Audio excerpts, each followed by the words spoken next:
ഞാൻ കൊറേ പിന്തിരിക്കാൻ ശ്രമിച്ചാണ്. എനിക്കിപ്പോ മനസ്സിലായി റെസ്റ്റോറന്റ് എന്താ കൂട്ടി പോയത്. ഭയങ്കര പ്രതിഷേധത്തിലാണ്. Hi guys, welcome back to my YouTube channel. എല്ലാവരും സുഖമായിരിക്കുന്നു. ഞാനും അടിപൊളിയായിട്ടിരിക്കുന്നു.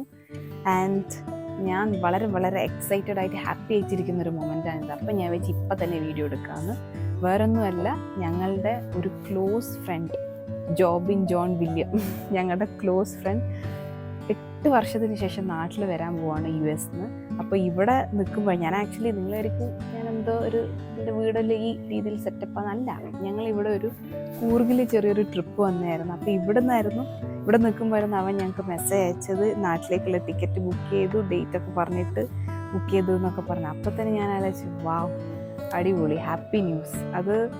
അത് എത്രത്തോളം എക്സൈറ്റഡ് ആണെന്ന് എനിക്ക് ഇപ്പോൾ ഇങ്ങനെ വീഡിയോയിൽ പറഞ്ഞ് നിങ്ങളെ അറിയിക്കാൻ പറ്റുമോ അറിയില്ല. പക്ഷെ അത്രയും എക്സൈറ്റഡ് ആണ്. ഞങ്ങളെ സംബന്ധിച്ചിടത്തോളം ഞങ്ങളുടെ ഈ ഒരു ഫ്രണ്ട് മാത്രമാണ് 8 വർഷമായിട്ട്, 8-9 വർഷമായിട്ട് പുറത്തുള്ളത്.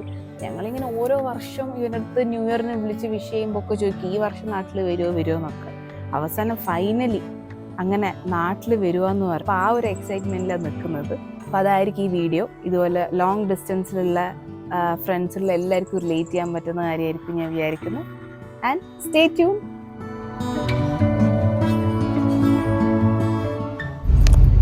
വർഷത്തിന് ശേഷം ജോബിനെ കാണാൻ പോകുമ്പോൾ എന്താന്ന് തോന്നുന്നു. ഇനി ഏതാനും മിനിറ്റുകൾ കൊണ്ട് സന്തോഷം കൊണ്ട് ഡ്രൈവിംഗ് ഒന്നും ശരിയാവുന്നില്ല.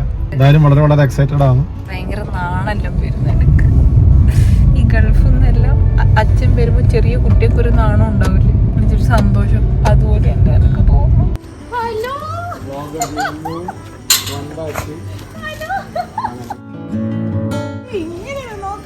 പിന്നെ നീ പണ്ട് തന്നെ എന്നെ താണിട്ടല്ലോ നോക്കിയേ. നീയെല്ലാം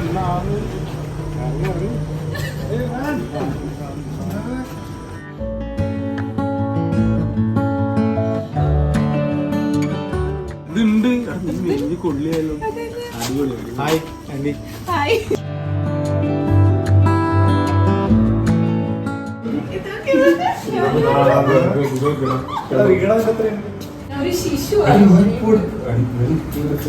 പിന്നെ നമ്മളിങ്ങനെ വർത്താനം പറഞ്ഞുകൊണ്ടിരുന്നു. അപ്പൊ ഞാൻ വീഡിയോ എടുക്കുന്ന കാര്യം ഓർത്തെ. അപ്പത്തേക്ക് ജോബിന്റെ എക്സ്പ്രഷൻ മാറി.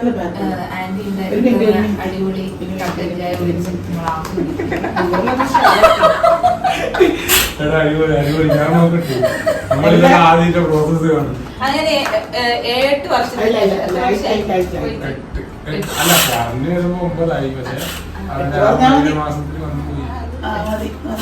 9 വർഷത്തിന് ശേഷം ജോബിനെ നമ്മൾ കാണുന്നതാണ്. ജോബിന്റെ വീട്ടിൽ ഞങ്ങൾ ഇവിടെ അതെ കറക്റ്റ്. നമ്മളെപ്പോഴും പുറത്തുനിന്നുള്ള സംവേദനം മാത്രമേ. എന്നിട്ട് അങ്ങനെ 8-9 വർഷത്തിന് ശേഷം ജോബിനെ കണ്ടു. പിന്നെ ഞാൻ ആദ്യമായിട്ടാണ് ഈ വീട്ടിൽ വരുന്നത്. അങ്ങനെ ഒരു പ്രത്യേകത. പിന്നെ ഇതിനു മുന്നേ ജോബിനെ കാണുമ്പോ നമ്മള് ഭാര്യ ഭർത്താക്കന്മാരായിട്ടില്ല. ഇപ്പൊ അത് സംഭവിച്ചു. അന്ന് ഞാൻ കൊറേ പിന്തിരിക്കാൻ ശ്രമിച്ചാണ്. രക്ഷപ്പെട്ടോ പക്ഷെ നമ്മള് കിട്ടി.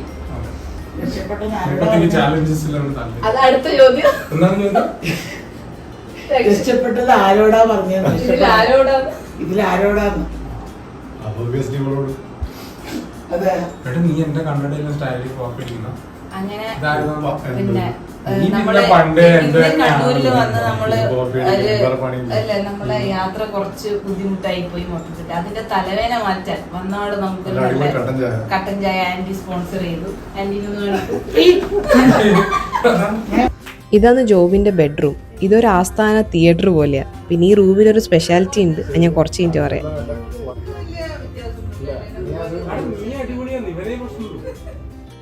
നമ്മളങ്ങനെ കുറച്ച് സമയം എൻ്റെ യൂട്യൂബ് വീഡിയോസ് ഒക്കെ ഇട്ട് അതിൻ്റെ കുറേ കാര്യങ്ങളൊക്കെ പറഞ്ഞ് ചിരിക്കുമായിരുന്നു. ജോബിന് എൻ്റെ അടുത്ത് വളരെ സീരിയസ് ആയിട്ടൊരു കാര്യം സംസാരിക്കുമായിരുന്നു. അപ്പോൾ അവനെ തന്നെ കിടന്ന് പൊക്കോന്ന് പറഞ്ഞിട്ട് ജസ്റ്റിന് അപ്പോൾ TV-യിൽ വെച്ചൊരു സീനായത്. ഇതിന് ശേഷം പിന്നെ നമ്മൾ പുറത്തേക്ക് ഇറങ്ങി. വിചാരിച്ചാലും ഒരു 100 മടങ്ങ് അതൊന്നും സംഭവം അറിയാം. ബെറ്റർ വന്നു. ഓള് വിചാരിച്ചാലോ ഓള് എനിക്കതറിയില്ല, അത് ഓളെടുത്ത് ചോദിക്കണം. അതിനല്ലേ ഓക്ക് സമയം. ഇവിടെ നമ്മള് പണ്ട് ബിരിയാണി വാങ്ങിച്ച് ബീഫ് ബിരിയാണി ഹോട്ടൽ ബർമയെന്ന് കഴിച്ചിട്ടല്ലേ നമ്മുടെ സമീറിന്റെ ക്ലാസ്സിൽ അറ്റൻഡ് ചെയ്യാൻ പോയ ഓർക്കുന്നില്ലേ? ആ സമീറിന്റെ ക്ലാസ്സിൽ നീ വന്നിട്ടുണ്ടല്ലേ? ഓ എനക്ക് ഓർമ്മയുണ്ട്. അങ്ങനെ കുറച്ച് കറങ്ങിയിട്ട് ഞങ്ങൾ പിന്നെ ഫുഡ് കഴിക്കാൻ കയറി. ആക്ച്വലി നീ എന്നാ ഉദ്ദേശിച്ചത് ആ പ്ലേറ്റിലിടാൻ വേണ്ടിട്ട്? എന്നാ നീ ഉദ്ദേശിച്ചേ? ആ കണ്ടാലും പറയാത്. നീ മറ്റേതാക്കി ഇങ്ങനെ ഒഴിച്ചിട്ട് ഇങ്ങനെ അടിക്കും.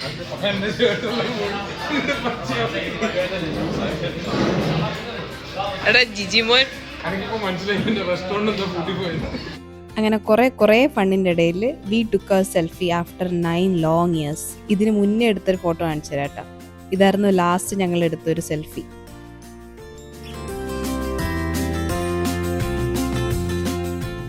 നമ്മളിപ്പോൾ കണ്ണൂർ മുഴപ്പിലങ്ങാട് ബീച്ചിലാണ് ഉള്ളത്. നമ്മൾ ഫ്രണ്ട്സ് എല്ലാവരും കൂടി ഒരു ചെറിയ കേക്ക് കട്ടിങ് പ്ലാൻ ചെയ്തിട്ടുണ്ടായിരുന്നു. 12 മണി ആവാനാകുമ്പോഴത്തേക്കും കേക്ക് കട്ടിങ്ങിന് തൊട്ട് മുന്നേ ഒരു ട്വിസ്റ്റ് സംഭവിച്ചു. മറ്റേ പരിപാടി എടാ നീ എന്നാ വിചാരിച്ചേ ഇത് എന്തിനാ ഓഫ് ചെയ്തേ? ഇത് എന്തിനാ ഓഫ് ചെയ്തേ?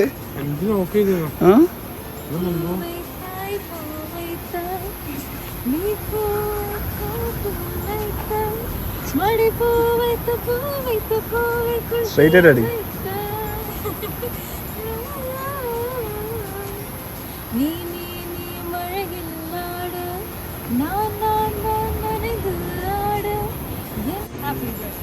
Happy birthday to you. Happy birthday to you. Happy birthday, happy birthday. Thank you. Happy birthday to you. Thank you. 2 കൊല്ലം മുന്നേ എത്തിയ സ്ഥാനത്ത് ഞാൻ ഇന്ന് നിൽക്കുന്നു. And you are cutting a cake with your എന്താണ് ഫ്യൂച്ചർ അല്ലെങ്കിൽ your എന്താണ് better soul fiancee soulmate better half. Happy birthday to you. Happy birthday to you. Happy birthday to you, bro. Happy birthday to you.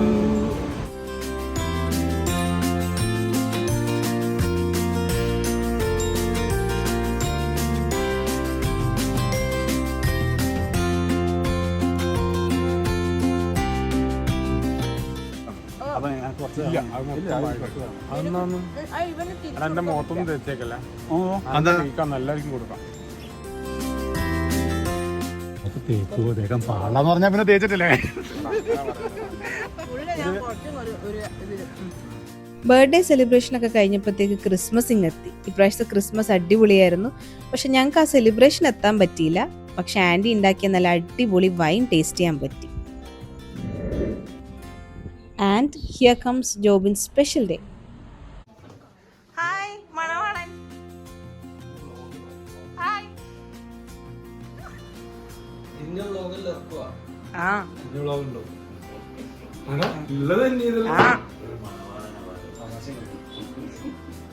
കല്യാണ ചെക്കന്റെ അമ്മ അതീവ സുന്ദരിയായി വരുന്നു.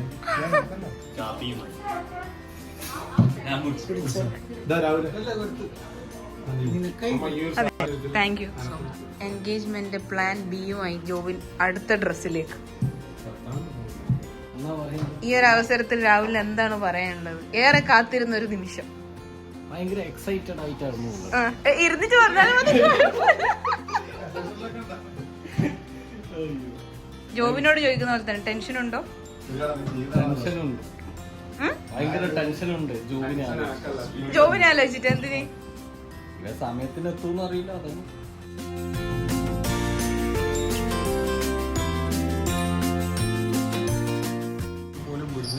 ഇല്ല, ചേച്ചിനി വിടൂല.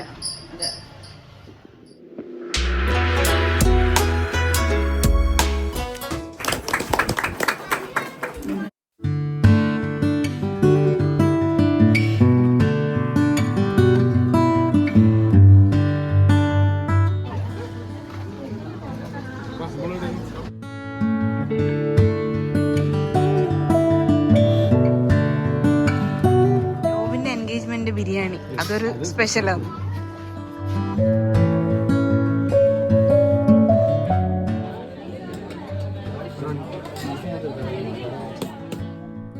നമ്മളൊരു ക്ലോസ് ഫ്രണ്ടിൻ്റെ കല്യാണമോ അല്ലെ എൻഗേജ്മെൻറ്റോ എന്ത് ഫംഗ്ഷൻ ആണെങ്കിലും ബാക്കി ഫ്രണ്ട്സിൻ്റെ കൂടെ ഒക്കെ ഇരുന്ന് ഒരുമിച്ച് കഴിക്കുന്നത് ഒരു പ്രത്യേക രസമാണ്. അങ്ങനെ ഫംഗ്ഷൻ കഴിഞ്ഞ ശേഷം ഞങ്ങൾ ബാക്ക് ടു ജോബിൻസ് റൂം അഥവാ ഞങ്ങളുടെ തിയേറ്ററിലെത്തി. പിന്നെ വെറുതെ ഒരു സിനിമ വെച്ചതാ, അപ്പോഴത്തേക്ക് മോഹൻലാൽ മമ്മൂട്ടി ഫാൻ ഫൈറ്റ് തുടങ്ങി. മമ്മൂട്ടി കൊണ്ടിറക്കിയല്ലോ. ഞാനിപ്പോ പറഞ്ഞ ഒറ്റ കാര്യമുള്ളൂ, ആ രണ്ട് മമ്മൂട്ടി പ്രൊഫഷണൽ അല്ല. ആദ്യ കടുവായി മമ്മൂട്ടിന്റെ സിനിമ ഞാൻ പ്രൊഫഷണൽ.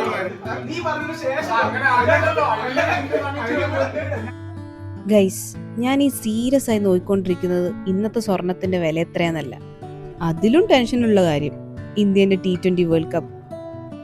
ഈ റൂമിലിരുന്ന് നമ്മൾ ഒരുപാട് മാച്ചസ് കണ്ടിട്ടുണ്ട്. ശരിക്കും പറഞ്ഞ ഒരു സ്റ്റേഡിയത്തിൽ പോയിരുന്ന് കാണുന്ന ഒരു എഫക്റ്റ് ആയിരുന്നു.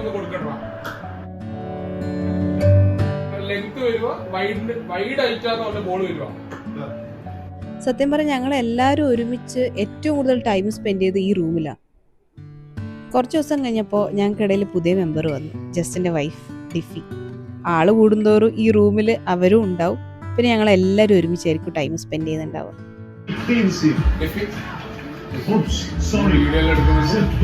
ഞാൻ നിങ്ങളോട് പറഞ്ഞിനോന്നറിയില്ല, ജോബിൻ പ്രൊഫഷണലി ഒരു ഷെഫാണ്, ഉസ്താദ് ഹോട്ടലിലെ ദുൽഖറിനെ പോലെ. ജോബിൻ്റെ അമ്മ ഒരു കിടിലൻ കുക്കാണ്. അവിടെ പോയാൽ എപ്പോഴായാലും ആൻറ്റി എന്തെങ്കിലുമൊക്കെ ഉണ്ടാക്കി തരും. അങ്ങനെ ഒരു ദിവസം എനിക്ക് ഉണ്ടാക്കി തന്നെയാണ് ഈ റാഗി ദോശയും ചട്നിയും. ഞാൻ ജീവിതത്തിൽ വെച്ച് ഇത്രയും നല്ല ടേസ്റ്റുള്ള ദോശ കഴിച്ചില്ല. അടിപൊളിയായിരുന്നു. ഇപ്പോഴും അതിൻ്റെ ടേസ്റ്റ് ഓർമ്മയുണ്ട്.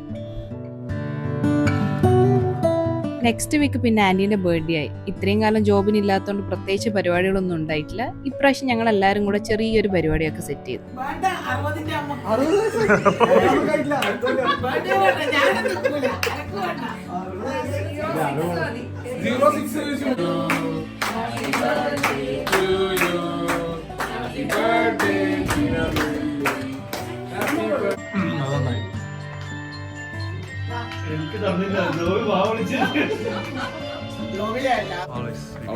ഇന്നത്തെ ദിവസം എന്റെ അമ്മേനെ കുറിച്ച് രണ്ട് നല്ല വാക്ക്.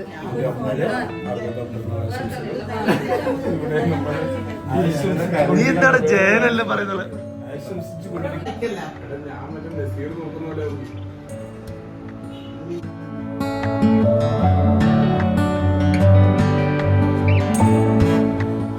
ഇതായിരുന്നു birthday special mutton stew and bread.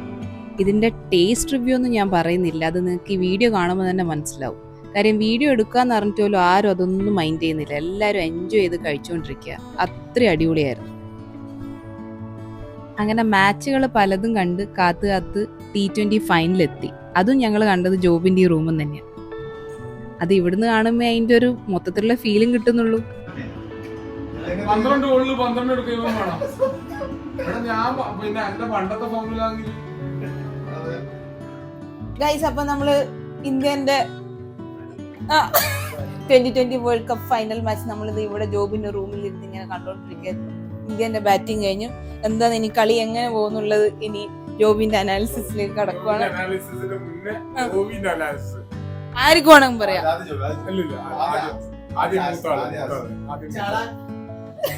ഇതിന്റെ ബാക്കിൽ ശിവൻ ദൂബേനെ ഇറക്കിയിട്ടില്ല. ഭയങ്കര പ്രതിഷേധത്തിലാണ്, അത്രേ പറയാനുള്ളൂ. അതെ, ഒരു 275 280 എത്തുമായിരുന്നു. ഇനി ക്രിക്കറ്റിന്റെ തലപ്പനായ ഒരു നിരീക്ഷകൻ, ഒരു തലപ്പനായ നിരീക്ഷകന് ഞാൻ കൊടുക്കാം. 300 വരെ എത്തേണ്ട ഒരു സ്കോറായിരുന്നു. മിനിമം 270 280 ആണ് എക്സ്പെക്ട് ചെയ്തത്. പക്ഷെ വളരെ നിർണായകമായ ഘട്ടങ്ങളിൽ വളരെ പാളിപ്പോയ ചില തീരുമാനങ്ങൾ കാരണം 255 സ്കോർ റെസ്ട്രിക്ട് ചെയ്തിട്ടുണ്ട്. അപ്പോൾ ഇനിയിപ്പോൾ ബാക്കിയെല്ലാം ബോളിങ്ങിന്റെ മികവ് പോലെ ഇരിക്കും. അതാണ് എനിക്ക് പറയാനുള്ളത്. കളി തുടങ്ങി കുറച്ച് കഴിഞ്ഞപ്പോ കുറച്ച് ലേറ്റ് ആയിട്ടാണ് സലോ എത്തിയെങ്കിലും സലോയും നമ്മൾ അവസരം കൊടുക്കുന്നതാണ്. പറയും, എന്താണ് പ്രതീക്ഷ? ഞാനങ്ങനെ സ്ഥിരമായിട്ട് ക്രിക്കറ്റ് കാണുന്ന ഒരു സ്പെക്ടേറ്റർ അല്ല, പക്ഷെ ഇവര് പറഞ്ഞതിൽ ഞാനും എഗ്രി ചെയ്യുന്നു, യോജിക്കുന്നു. അതെ അതെ, ഇനി എല്ലാം ബോളേഴ്സിന്റെ കയ്യിലാണ് ഇനി കാര്യങ്ങൾ മൊത്തം. Handing over the mic to. Okay, അപ്പൊ നമ്മൾ ഇന്ത്യന്റെ ബോളിംഗ് തുടങ്ങാൻ പോകുന്നു.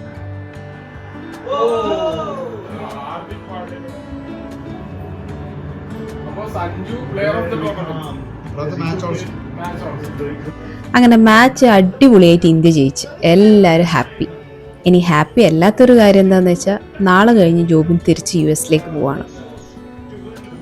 ഓക്കെ, അപ്പൊ നമ്മൾ ഒരുപാട് മാച്ചസ് ഇവിടുന്ന് കണ്ടു. ഈ റൂമിൽ അല്ല, ഈ വീട്ടിനെ പറ്റി പറയാനാണെങ്കിൽ ഈ വീട്ടിൽ വന്നാൽ തിരിച്ചു പോകാൻ പറ്റില്ല. ഇപ്പം പോവാൻ തോന്നുന്നില്ല, പക്ഷെ ഉറക്കം വന്നിട്ട് ഇരിക്കാൻ പറ്റുന്നില്ല. പോയിട്ടില്ലെങ്കിൽ അടിച്ചോടി. അതുകൊണ്ട് നമ്മൾ വന്നപ്പോ ജോബിനെ ഇനി നമുക്ക് ഇനി അടുത്ത വർഷം അടുത്ത വേൾഡ് കപ്പിൽ സൈനിങ് ഓഫ്. അപ്പൊ എല്ലാരോടും സബ്സ്ക്രൈബ് ചെയ്യാൻ പറ്റും. എല്ലാരും സബ്സ്ക്രൈബ് ചെയ്യുക, share and support, bell icon ting ടിങ്.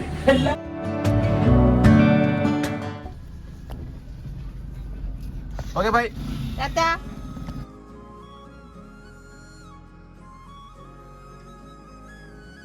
ഈ കഴിഞ്ഞുപോയ കുറച്ച് ദിവസങ്ങൾ ലൈഫിലെ ഏറ്റവും സ്പെഷ്യലായിട്ടുള്ളൊരു ചാപ്റ്റർ ആയിരുന്നു. മെയിൻലി ബിക്കോസ് 9 വർഷത്തിന് ശേഷം ജോബിൻ നാട്ടിൽ വന്നു. അവൻ്റെ കൂടെ കുറേ സമയം ഒരുമിച്ച് കിട്ടി. പിന്നെ ഈ വർക്കിൻ്റെ ഇടയിലും എല്ലാത്തിൻ്റെ ഇടയിലും ഞങ്ങൾക്ക് എല്ലാവർക്കും അതൊരു മിനി വെക്കേഷൻ പോലെ തന്നെയായിരുന്നു. അതേസമയം ഞങ്ങളുടെ എല്ലാ ഫ്രണ്ട്സും നാട്ടിലും ഉണ്ടായിരുന്നു. മൊത്തത്തിൽ ജോബിൻ്റെ ഈ വരവ് ഞങ്ങൾക്ക് എല്ലാവർക്കും ഭയങ്കര സ്പെഷ്യലായി. കാരണം ഞാൻ മാത്രമേ ഉള്ളൂ പൊട്ടാ. അതെ അത് വളരെ ശരിയാണ്.